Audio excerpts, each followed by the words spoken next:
We take a single episode of a science fiction TV series and overanalyze it to within an inch of its life. This is the Fusion Patrol Podcast. Welcome to the discussion.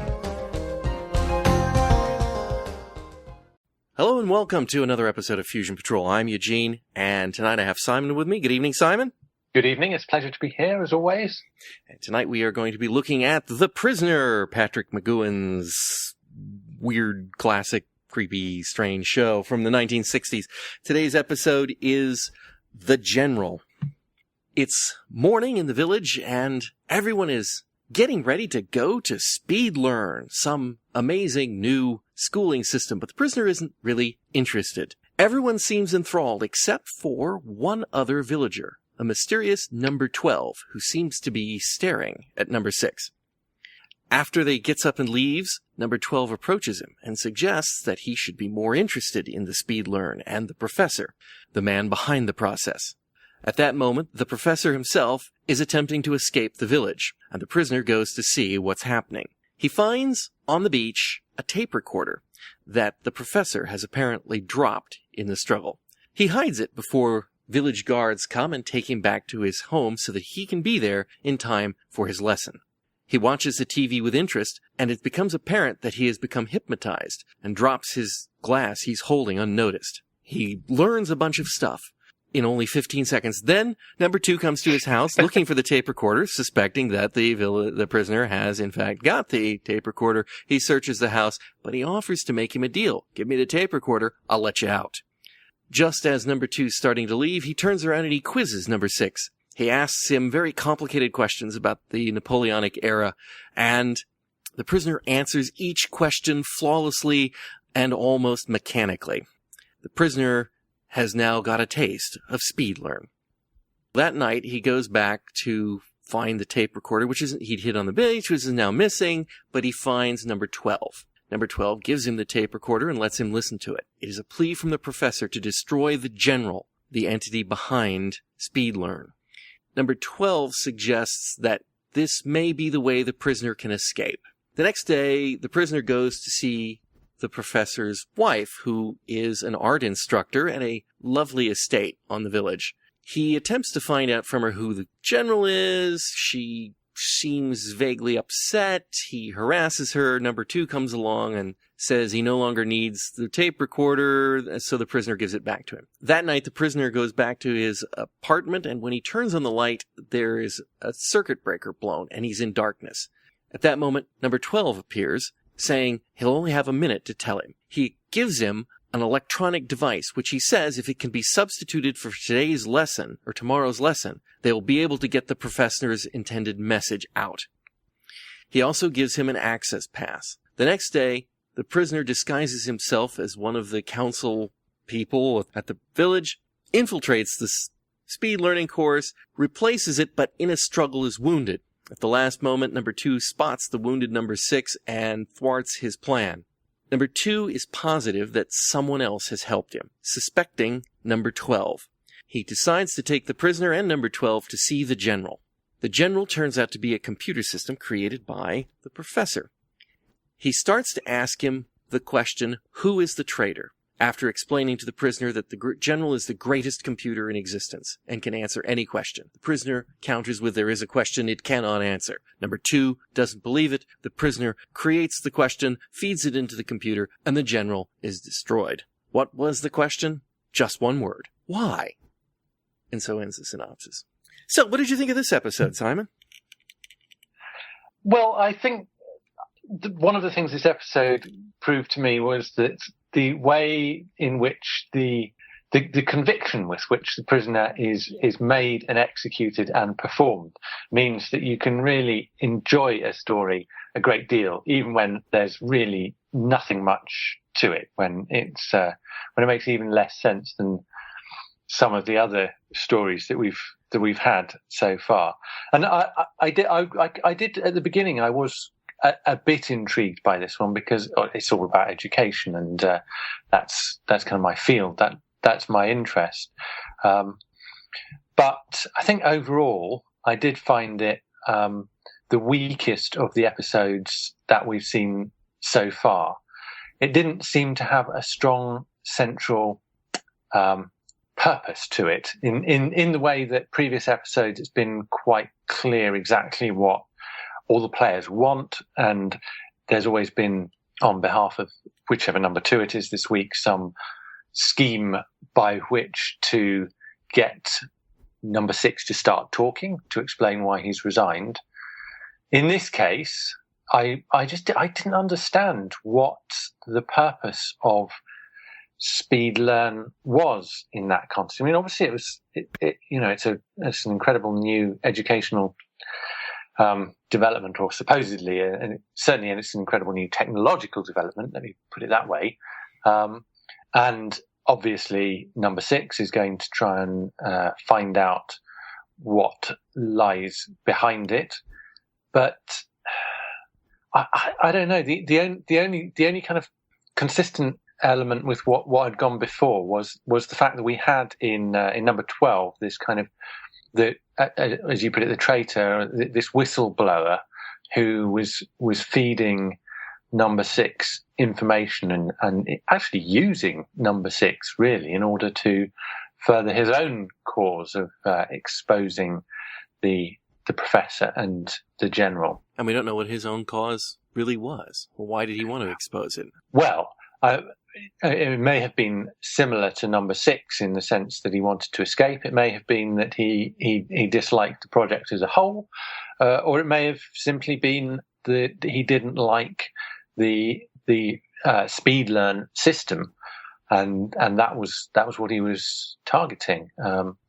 But I didn't really understand from the point of view of number 2 and the kind of the people behind the village, what was speed learn actually supposed to achieve? I can see its value in all sorts of other contexts, but here, mm-hmm. I mean, there is one of the episodes with Leo McKern. So that would have been Chimes of Big Ben. No, that would have been, that was Chimes of Big Ben. Yes, Chimes of Big Ben. In which he's talking about the village being his vision for the entire world. And so that's a very mild statement in that episode. And there's no real, I mean, I don't see any nefarious, grand world global scheme there. I saw that statement as, this is kind of an idealized, thing. But I think we can argue perhaps successfully that the number 6, this is not his vision for the world. His vision of the world is very individualistic. So the speed learn course, are we now to believe that perhaps the people running the village have their sights on world domination? Because that's kind of what I see this. Later in the episode where number 2 is saying what an amazing advance this is in learning, and the prisoner returns out, yes, a row of cabbages. And he says, yeah, but very knowledgeable cabbages. And you can go into that whole, give me the mind when they're young and I'll, control them, whatever, for the rest of their lives. So, but this is not about, this isn't young people. This is everyone in the, right, anyone in the village. Better. And nor is it about trying to capture, how to put this? It's not about it's not about capturing people's imagination. Perhaps that's the way, or even allegiance. It's about instilling facts within them, which is kind of utilitarian. But did you notice that they sort of, whenever you ask them a question, they respond to it robotically? And so, for example, when number 12 asks him what was the treaty of whatever, the prisoner responds with when, because that's the only bit of information that he's been programmed with. So is it really that far of a step to think that this is actually really programming your response rather than giving you the knowledge? I think would he be able to draw that knowledge out? Would he be able to draw out the date of that treaty from his mind if someone didn't specifically ask him the question, what is the date? Or when was the treaty of? Well, can you draw any piece of knowledge out of your mind? I mean, something has to trigger the question, even if it's you asking the question yourself. Something has to trigger that question for you to go and try and retrieve that knowledge. I think perhaps the reason why the responses were monotonous and delivered in a robotic kind of way is because they're not interesting questions. I mean, these are factual questions, and they are not interesting. And I mean, from my point, thinking about it from an education point of view, I mean, in a way, this was one of the things that did get me quite excited about this episode. When you look at it and you look at the hype around it, it's a 3-year degree going to be delivered to you in 3 minutes. And this is 1967. And we are still talking about education and technology in these ways. I mean, at the moment, it's all about MOOCs, which may not be a term that is on everyone's lips or everyone is familiar with, but it has been used by our Prime Minister, and various universities around the world are running these massive open online courses, which are free for anyone to enroll in, and you can have hundreds, thousands of people on these courses, and they're very much of the moment. And even the name, to the day we're recording, I don't know how long ago this will be by the time it goes out, but October. The beta of a MOOC that involves a number of British universities has just been launched, and it's called Future Learn, and the name is quite similar to Speed Learn. And now, I'm not knocking the value of Future Learn, but some of the ways in which these things are discussed in the media it's that same hype, it's that same idea.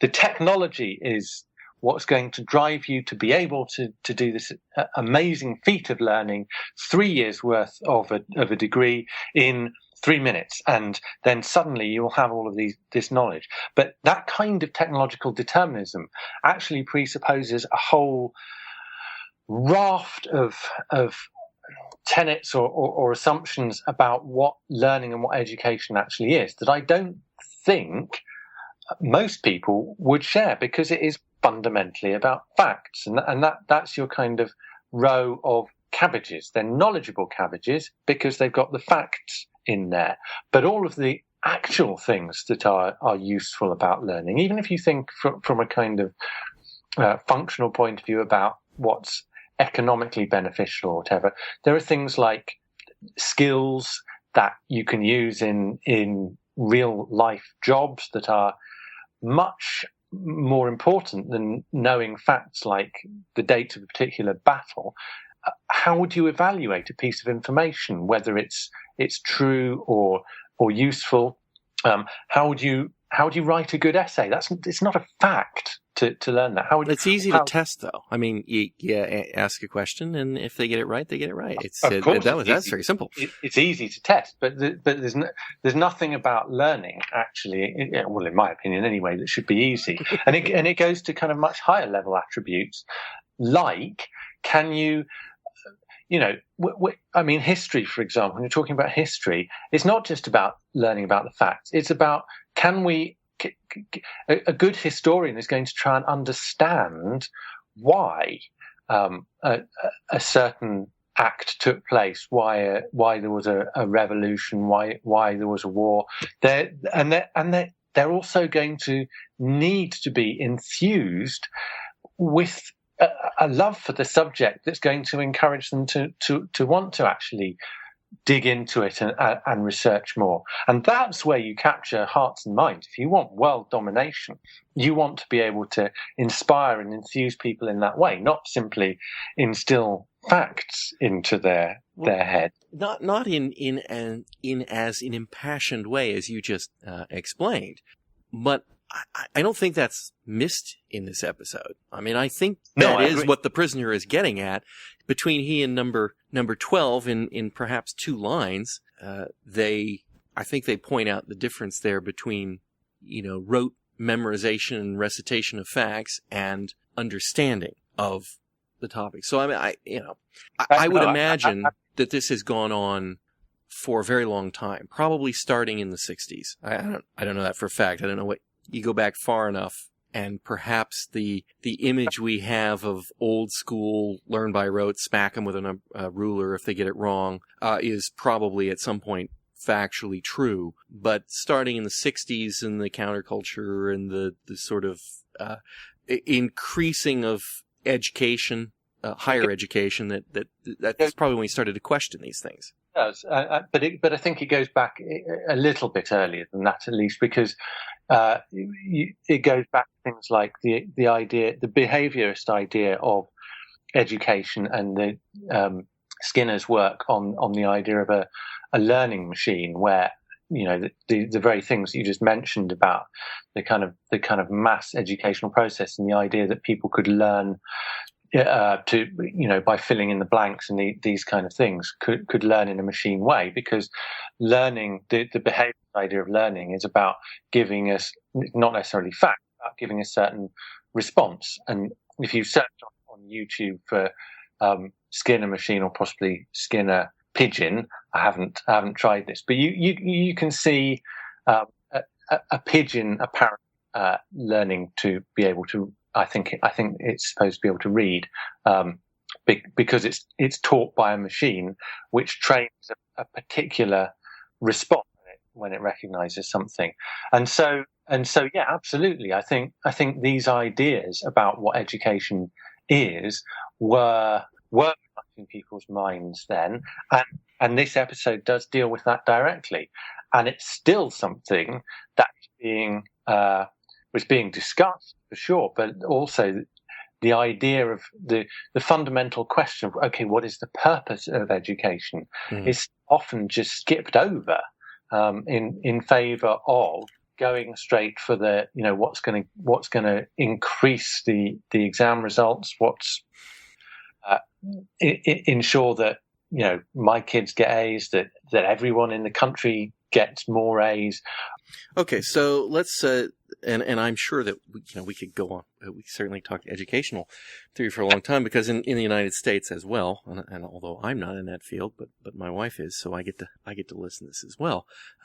There is a huge effort to try to rethink how we teach and what the goal of teaching is, as opposed, critical thinking skills as opposed to memorization, and then different areas of learning for different types of people who have different, I'm simplifying here, like different personality types. But turning it to the village, do you think then here's another possibility? Education is also a right? It is something that society has, over the last 150 years, has begun to offer up as a sort of way to raise yourself up, way to be part of the society. In other words, it's part of becoming and being part of the hopes and dreams of the future. These people in the village it's not just that they're learning the facts. They're excited about the fact that they're learning the facts. They feel they are accomplishing something. They think they're getting something when in fact they are not getting, as we've discussed, they're not getting something of the kind of value that they should be looking for out of education. They're getting the cheap and easy way out, the simple way, but they feel like they've done something. So is this possibly a sort of pablum for the masses? A way to, I wouldn't say pacify them exactly, but make them more conformist bricks in the wall, to quote some Pink Floyd guy. I mean, the refrain that you hear through this episode, the kind of best of luck with the exams, is part of the problem with this kind of assessment process, because you by focusing much on the assessment, that is where people feel they kind of come to rely on those extrinsic rewards from doing well in an exam, because never mind the value of the learning itself, it's being able to pass the exam that matters. That's what I enjoyed in school. Well, passing the exam and lording it over the other kids. Common experience, but I mean, maybe it would be harder to lord it over the others if everyone has had this stuff implanted on their cerebral cortex. Mm-hmm. How is anyone going to fail exams? Will that diminish the pleasure from it? I don't know, but yeah, I mean, I think, and I think something that is still relevant, because you focus on that, and that becomes what is seen to be the important thing, but actually it's not. It's just it's almost a distraction, really. So yeah, I think people can be very they can be pleased to pass the exams, and they can be excited by the fact that they have found a way to get the knowledge to pass the exams. But in a way, it's analogous to the idea of teaching to an exam, whereby what you do, and in my experience as a teacher, I have spent quite a bit of time doing this, because in a way it is your responsibility, because the exams matter to the kids. They need to get good grades. And I assume that they grade, in some way, they probably evaluate you on the success of them doing well on the grades. Yes, that's certainly part of it. But in order to be evaluated well, in much the same way as in order for them to pass the exams, they need to play the game. So to them, you are teaching the skills of.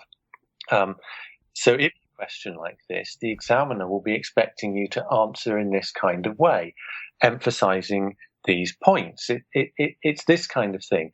So it goes beyond having taught the skills and having gone through the actual material and actually looked at, right, now we're going to focus on the outputs that you need to produce in order to do this. And people can get over focused on that, and I think that in the village, people have been given a way of passing the exams, and that we're seeing the excitement about, because they know they will do well in the exams because they've taken this speed learn course. But the reality is, have they actually had to do any work for that? Mm-hmm. Actual accomplishment there is not achievement. They've been fed, and they're going to regurgitate it in an exam. I think it's a very powerful allegory for a lot of what happens, but it's a shame. It's not real achievement.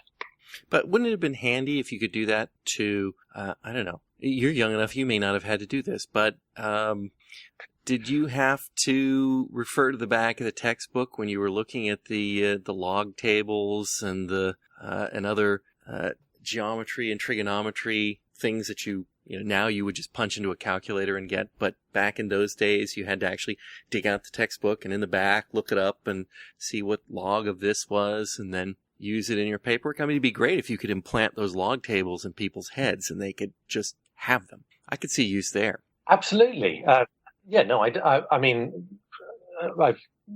I've had to use log tables, but by and large I've been able to use calculators for logs and trigs and things like this. I mean, I think looking at a log table can help you understand when it comes to actually doing it. It helps to be able to just punch it in a similar way.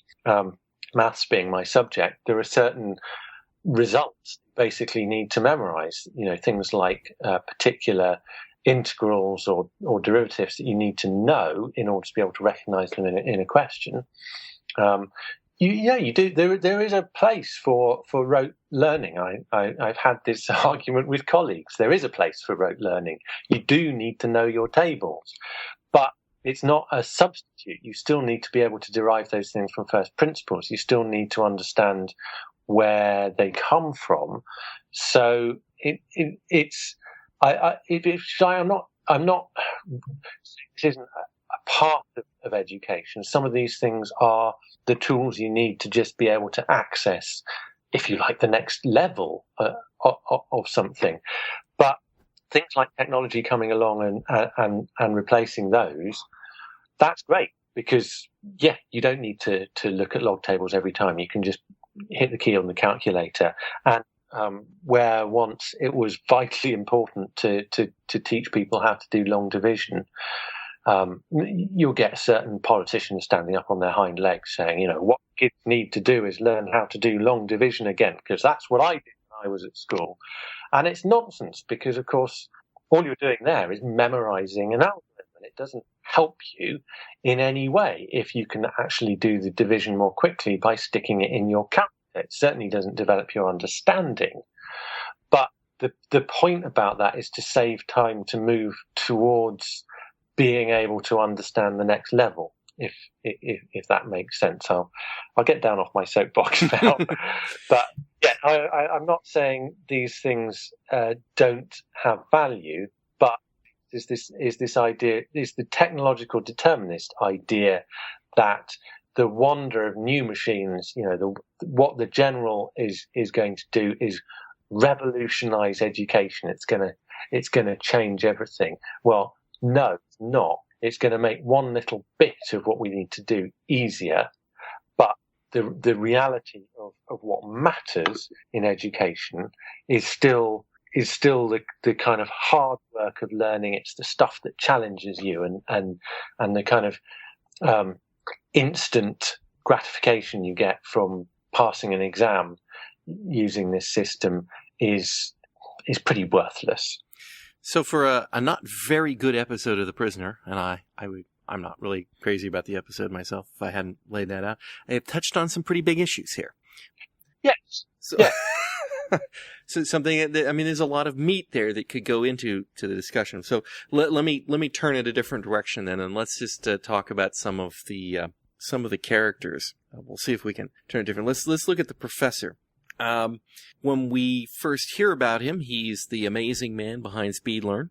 But then we almost immediately see that he is desperately trying to not only get out of the village, and like number 6, he's a prisoner there, but we also learn through his tape recording that he was trying to get sent down the SpeedLearn, that you must destroy the general, that speed learning is an abomination and the general must be destroyed. We don't know who the general is at this time.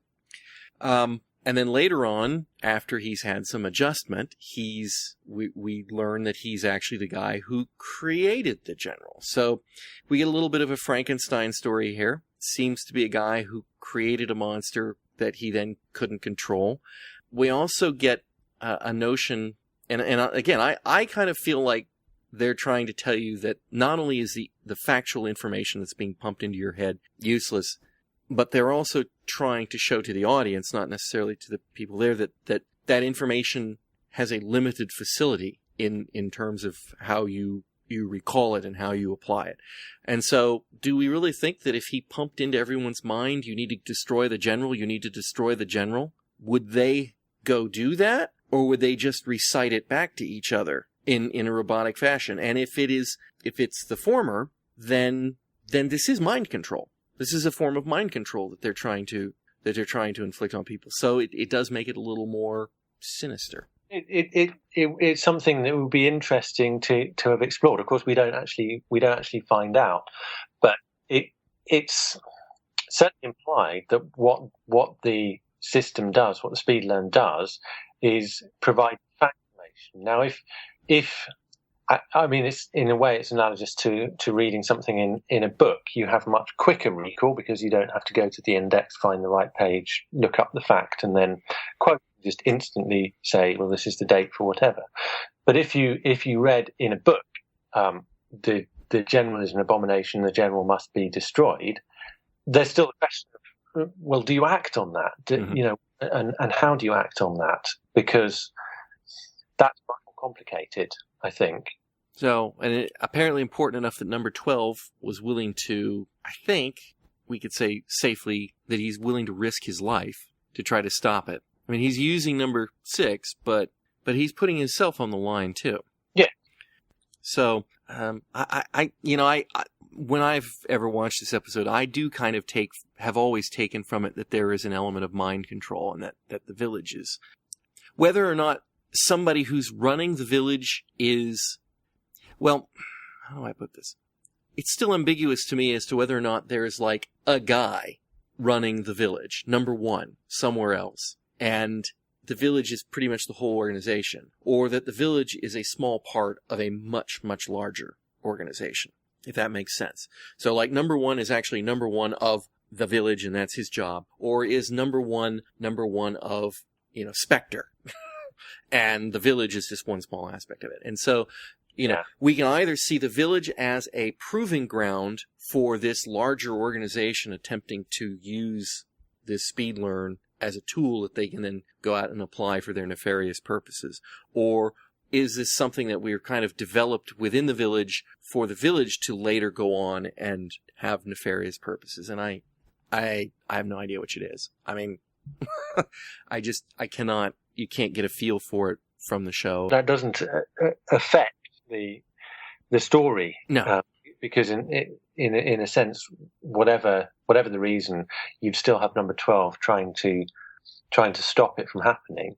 But I think that the question about mind control is interesting because it doesn't necessarily need to be mind control. It's almost the opposite of mind control in the sense that the village, part of the way in which the village works is the information that people have, and again it comes back to facts, but the information that people have and are given is very carefully controlled by number 2 and the organisation. And SpeedLearn would be a way of very quickly disseminating alternative information, if you like, that getting the truth out there. And I suppose the assumption of number 12 and number 6 is then that if people knew what was really going on, then they would act on that. But that could be an act of free will rather than a form of mind control. I don't know. Number 2 in this episode is it the same man or is it a different man with the same actor? Well, I recall from our discussion on A, B, and C that you did suggest this was a completely different character who just happened to be played again by Colin Gordon. I wouldn't have thought that watching the episode. It is the first time we've had a repeat number 2, so we're not given really any clues of how to deal with that. I mean, we're now used to the fact that, it's another episode, there'll be another number 2, and indeed it's a different number 2 from last week, but there's no kind of reaction from number 6 that might give us a pointer as to how we're supposed to interpret this, like say, it's you again. Clearly he can't refer to it in any way because he doesn't have his own individual name. He is just a number 2, but he looks like the previous number 2. If he'd had a glass of milk, I'd have been convinced. Well, in many ways, he doesn't have radically different mannerisms or the uniform is obviously the same because number 2s tend to be the same, but he's got the same glasses on as well. But where in A, B, and C he was a much less composed, more agitated, more worried and anxious. In this, he seems to be very confident, a lot calmer, and a lot more assured. But then again, don't we all have days like that? I don't know. Should they have been shown in a different order?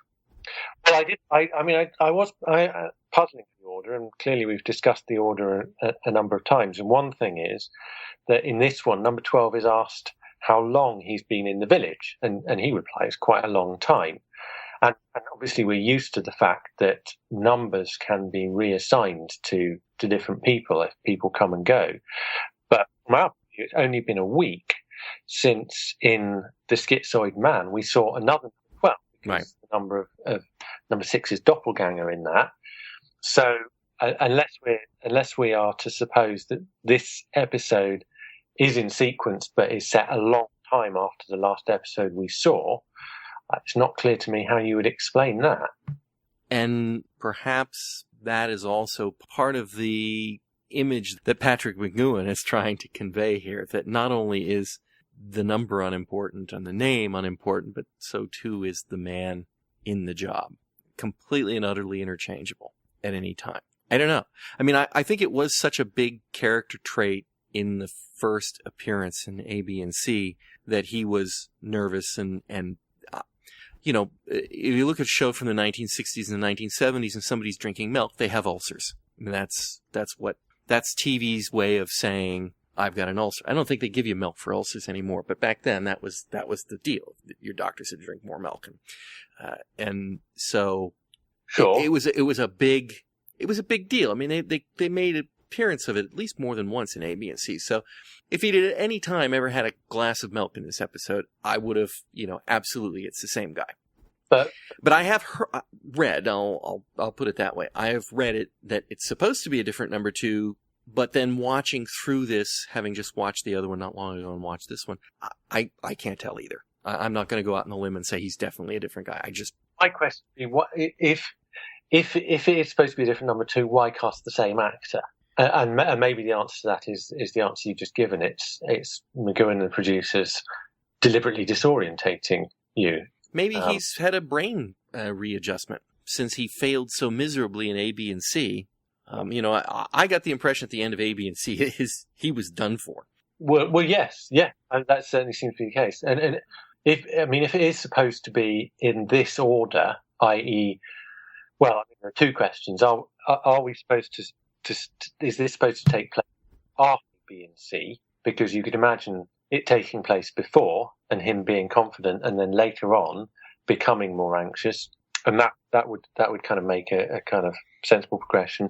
But also, is it supposed to be that there have been other number 2s in between? So not only does the job of number 2 rotate, but that sometimes people come back to take up the mantle again. I have an answer.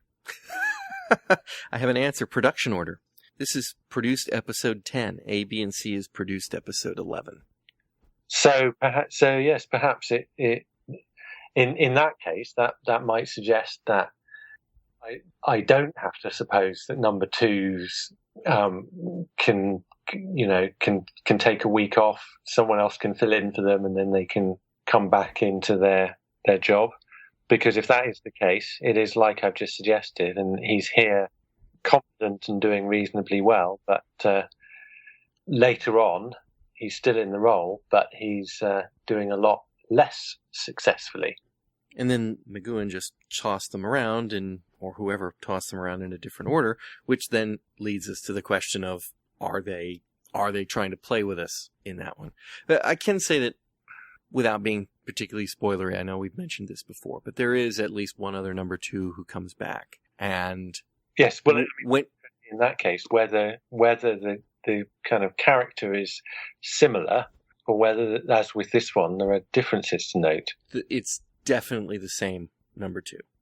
Okay, so something, obviously I can... The prisoner says, "I know you," when he sees him. I know you. Yeah. So, I mean, that's as I said in this case, that's the kind of indication that we are simply not given here. Mm-hmm. We're not something like that is a guide to kind of suggest that. So part of me thinks there's something wrong with the ordering here, because we don't get a kind of sense of the being. There is a sequence to things here. There are obviously things that connect different episodes, and we're not given any clues for that. And part of me thinks there ought to be something clearer to establish that. But then part of me thinks maybe this is quite a clever way of simply trying to disorientate the viewer in a way which reflects number 6's disorientation. So when we're told that this number 12 has been in the village quite a long time, even though we saw a different number 12 last week, then perhaps that's just a way of trying to shake our sense of how quickly time is passing, because presumably there's a similar problem for the prisoner. For number 6 to tell how long has actually passed must be quite difficult, because what on earth can he...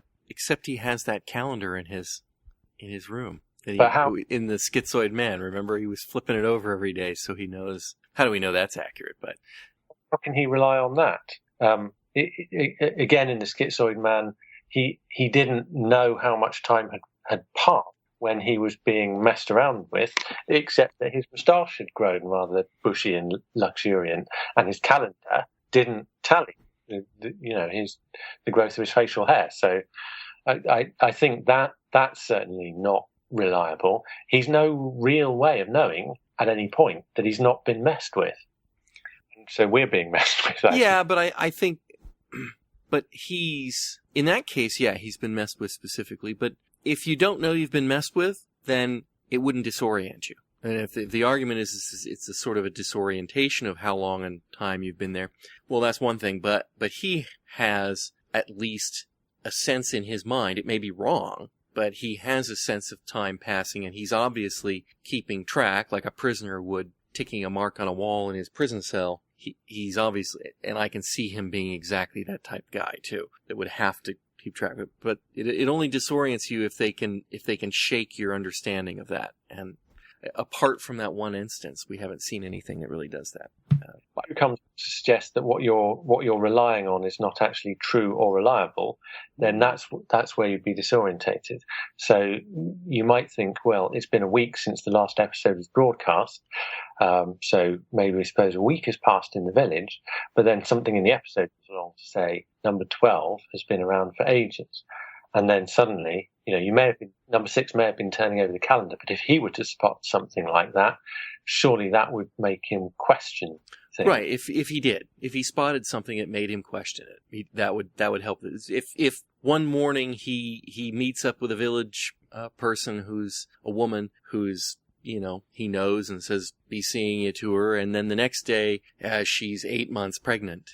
I could see how that would play with his mind. Yes. Clearly, but he would need something external, because if he's using his own internal frame of reference, he's going to be fine. He may be wrong, but he's going to have his own point of clarity anyway. There may be clues that are more or less. I mean, we know he's a fairly sharp guy, but there may be things that are difficult to spot. The change of the seasons, for example, because if there are trees around or whatever, you may know several months have passed, but even if several weeks have passed, or perhaps even days, there will be changes. Now, how small those changes are will affect how likely you are to explicitly note them. But even if you don't explicitly notice them, then surely subconsciously that's going to make an impression on you somewhere, don't you think? Could be. He would. The prisoner is such the type that if you've traveled north and south, if you've spent any time closer to the equator, and I'm sure that he has, and you notice how weird the days are. I mean, I don't live that far north. You live much further north than I do, so you're going to have a much greater swing between the length of the day between summer and winter than I do. But all I have to do is to go to Taiwan, which is just on the edge of the tropics. It's not that much further down. And I notice it every day. I literally notice every day that the day length is wrong. It just feels wrong. And it doesn't matter whether I'm there in the summer or the winter. The sun goes down faster. It's a very odd feeling, but I can't imagine that our globe-trotting super agent, who seems to have everything at his brain's command, wouldn't notice either the length of the day, or if he did notice the length of the day, that would tell him, well, I'm about 24 degrees north, or whatever it happens to be, if he's there long enough. So there's lots of clues for him that I think he would be sharp enough to recognize. I wouldn't. I mean, I would, like I say, I notice it's wrong, but then that's all I notice. And when I visited Scotland in the summer, I thought it was just awesome how late the sun was up. I was like, it's 11 o'clock at night, and it's still kind of not pitch black out yet. It's very weird. It's a very weird feeling when you move those things. So I think he'd know something anyway. He'd have some sense of passing of time that he could lock on to. But neither here nor there. Let's see, who else we got? Of course, we've got the professor's wife. What do you make of her? I'm not even sure why she's in this episode. It's one of the things that's odd about this is that we do have, and I suppose it's part of the device in order to conceal the fact that the general computer, but we do have people who are not numbers, because the professor has a title, a proper title. He is the professor, and the professor's wife, well, she doesn't quite have a proper title. She's described in relation to the professor, but she's not a number either. And of course, the general appears to have a title, although he turns out not to be a person at all. So again, that felt slightly at odds with the kind of convention in the way that we'd been led to expect things in the village would be organized. Yeah, and so she says that she and the professor came there voluntarily to work on his project. The prisoner tries, I don't know why I'm calling him the prisoner today. Number 6 tries to see if she's the general by kind of, sketching her up as a general and showing her, what do you think of my artwork? Is there a lesson about education in her as well? For example, very good teacher. A teacher. Well, so the whole thing about where they're doing the art out in the field, and one guy's ripping a book up, and number 6 says, what's he doing? Is he destroying a book? And she says, no, he's making creation out of destruction. And then what about this girl? She's standing on her head, and no, she's getting a fresh perspective on things. And to me, that kind of fits with that sort of alternate, and I'm not saying it's what they're trying, what you were talking about, but again, looking back at the 60s, there is that kind of dichotomy between the rigid instruction and the free form sort of, hey, everything kind of goes, to make you fit, whatever you do fit in a paradigm of being, hey, that's cool, that's your own kind of learning. It's caricaturing that very individualistic idea, but I still felt that as a teacher, she made certain mistakes, such as tearing up her students' work, which didn't seem to me particularly encouraging or nurturing. I don't think she was trying to be nurturing at that point. But even within that kind of framework, which was being kind of portrayed at an extreme that made it look ridiculous, I think she was a pretty poor facilitator of that kind of learning anyway. And so, did that appear to be the first time that she had met him? I mean, did she have recognition in her face when she looked at him the first time when he was there in the yard?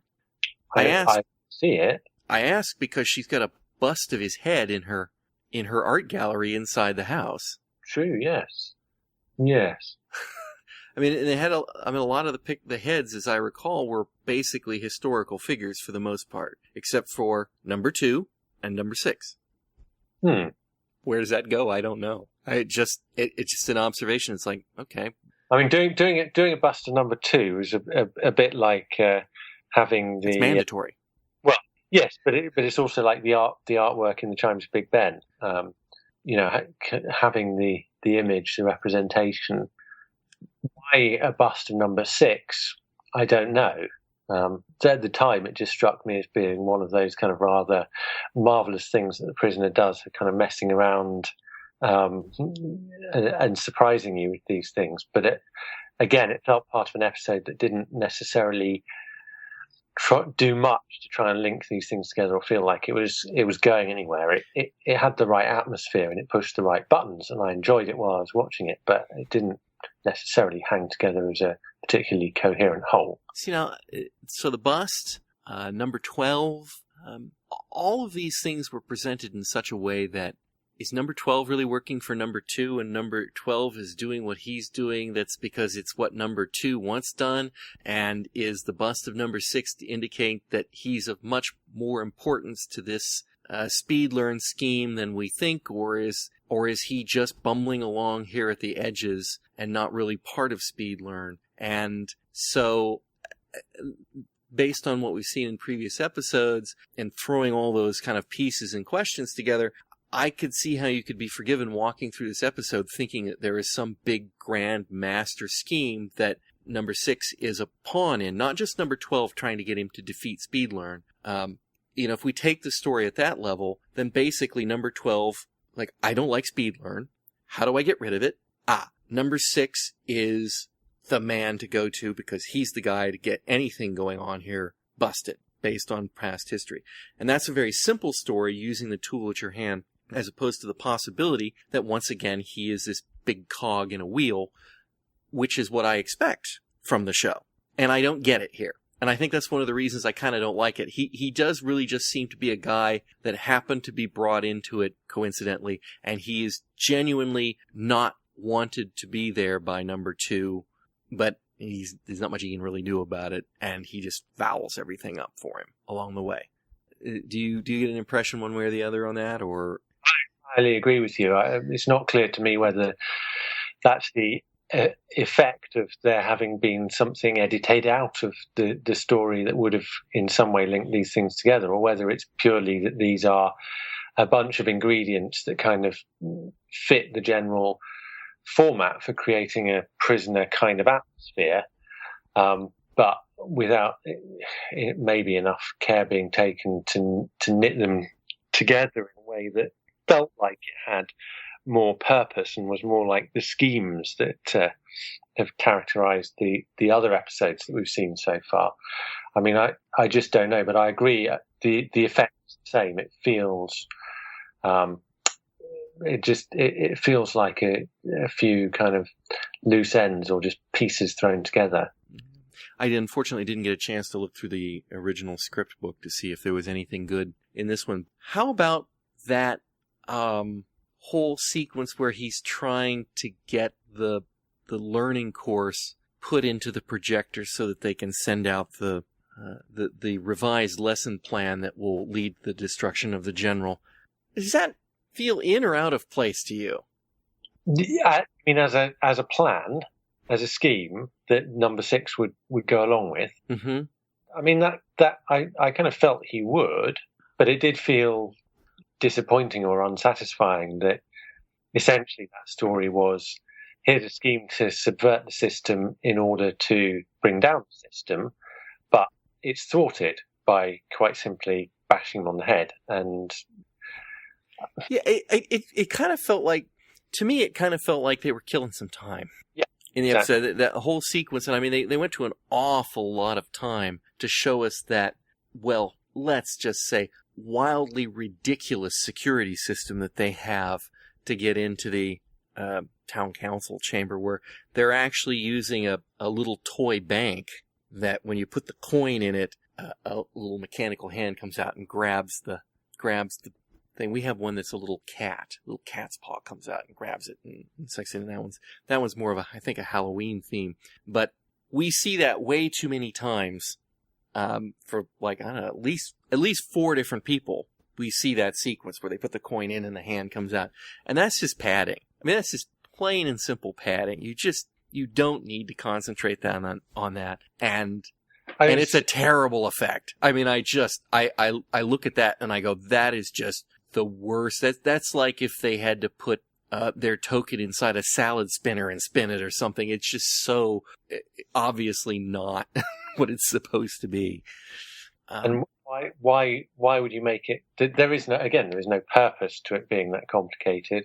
Again, there is, as far as I can see, no purpose to having to wear sunglasses and a top hat, other than that it gives you a device by which Number 6 can pass through without being immediately recognized. We have seen them that way when they go into that building before, though. We have seen characters, whenever ministers or whatever these guys are supposed to be, when they go in there, that is the formal wear that they wear in the not in the town council from Free for All, but in other instances when they go in, they are dressed like that. You'll occasionally see those guys walking through the village as well. Well, I missed that, but it still it seems to me that it has that right atmosphere of being kind of slightly weird and mysterious. But I really can't see the point of it, certainly in the context that we see in this episode. Mm-hmm. Mm-hmm.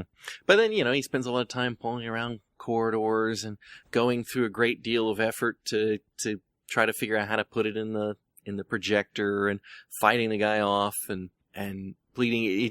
It feels like that section was added to give a little bit of action to a story that doesn't have any in it. And, that is a legitimate may not be the right word for it, but I mean, it is an actual practice in television programs that, sometimes they'll look at them and say, this is supposed to be an adventure program and I need a fight. I need a fist fight somewhere and you haven't got one. And they put it in there to, fit within the genre that they're selling their episodes to the syndicated buyers. So, but it felt like they were killing time. It felt like it was extraneous. And of course it was a complete failure. So the only thing it kind of did was precipitate the ultimate meeting of Number 6 and the general, which I'm sure they could have come up with another way to facilitate number 6 meeting the general, but that one got him there. So to the general then, a big old mean, scary computer. I have trouble looking at these. It's Siri. You can ask it any question. Yeah, just type it up on a regular old typewriter, feed it into a piece of paper slot that sucks it down, does something to it, converts it to a metal punch card, which you then take to the device and stick in, and dials and VU meters. Well, if you were imagining, if you were to step into a TARDIS and go back to 1967 and describe Siri, and you were to say, well, Siri is this computer that you can ask it any question and it will tell you the answer, because of their concept of what computers were like and how big they were and how they worked. You can imagine the kind of mental image that would give would be pretty much like we see with the general. And, when you say you ask a computer a question, well, obviously that must mean you prepare and feed in a punch card, because that's how you ask computers questions. And a computer would obviously be the size of a room, because that's how big computers are. So in a way, you can kind of understand all of that. I learned COBOL and punch cards. Fortran too, I have to say. Not metal ones, though. I don't know. I mean, it is very difficult for me to look at old shows and take the computers seriously. But then, frankly, it's pretty easy for me to look at new shows and not take the computers seriously, because it's not the computer that's the problem. It's the writing of what you do with the computer that is the problem. And this idea of the intelligent computer just seems to be a kind of staple of sci-fi-ish shows.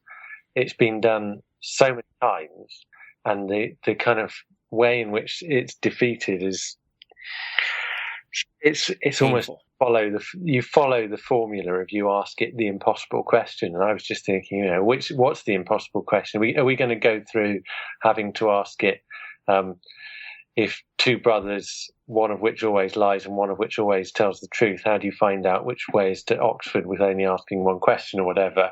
Are we going to have to go through all that before we ask it something like why is a duck, or what is the meaning of life, or I thought the most likely would be to try and trap it in a paradox by asking what don't you know, something like that. But it's always done. It's always the same thing, and it felt like this episode. It started out interesting with these ideas about education. It kind of went through. It sagged with, as you say, almost filler, but it didn't revive at the end. It just kind of seemed to get stuck on the kind of standard tracks for any old sci-fi story about a big, clever computer that was to boot.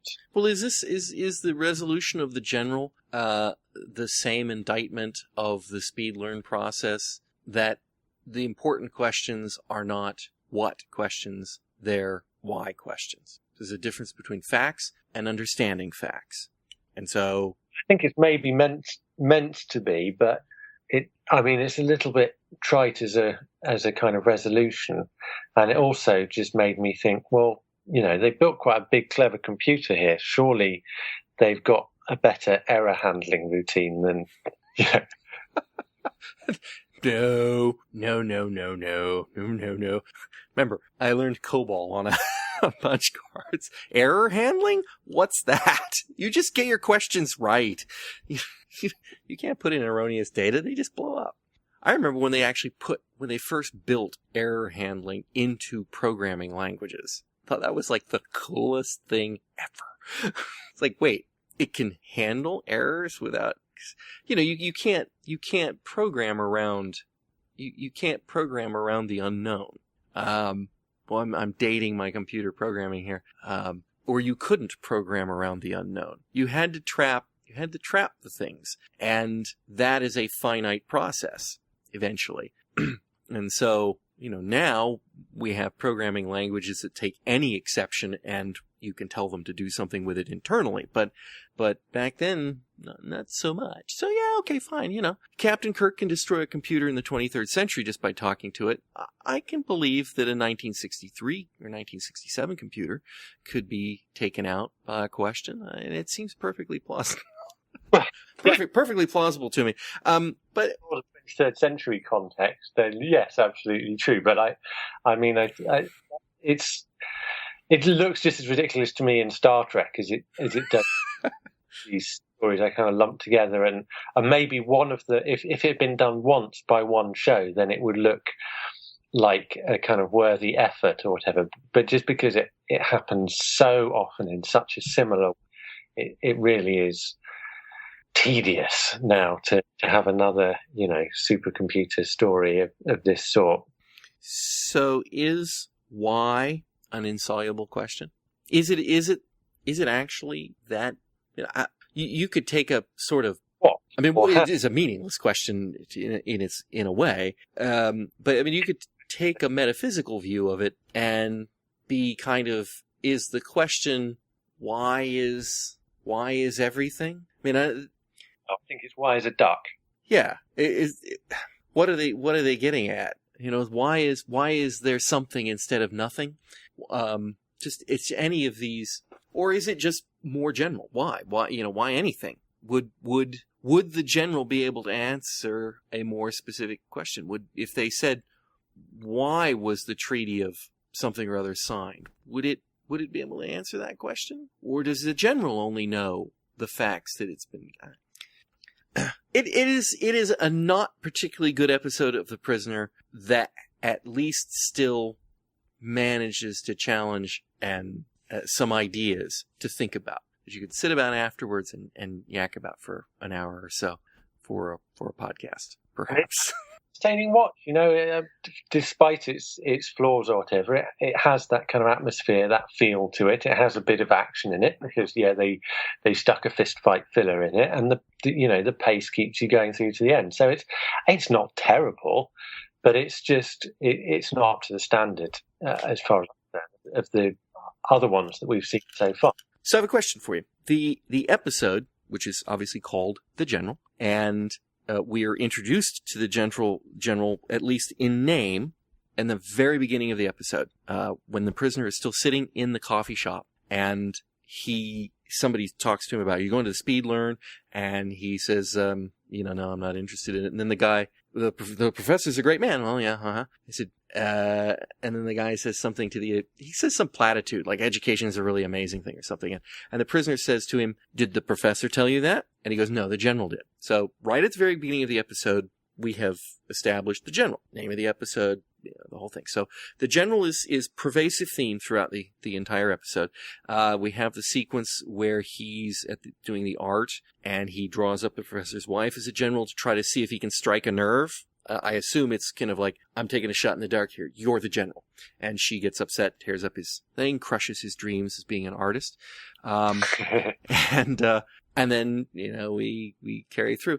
But in the context of this story, at any time, did you ever actually care who the general was? I was not the slightest bit really curious about it. Because... No, not really. It wasn't clear to me that the general and the professor were different people a lot of the time. I thought it might turn out that they would be the same person. But then again, I didn't care much about who the professor was either. I usually find that in a story where they are hiding something, to the end, it's kind of like Name of the Doctor was. If they had ever reached the point and they'd revealed the doctor's name, it would have to be something that you as an audience would already have context with.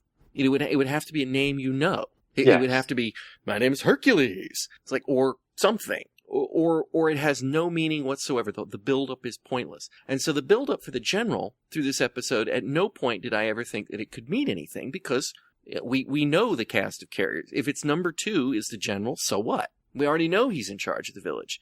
If it's the wife, well, Okay. That's really, number 12, the wife, and the professor are really the only 4 people that it could possibly be and have any context to the viewer.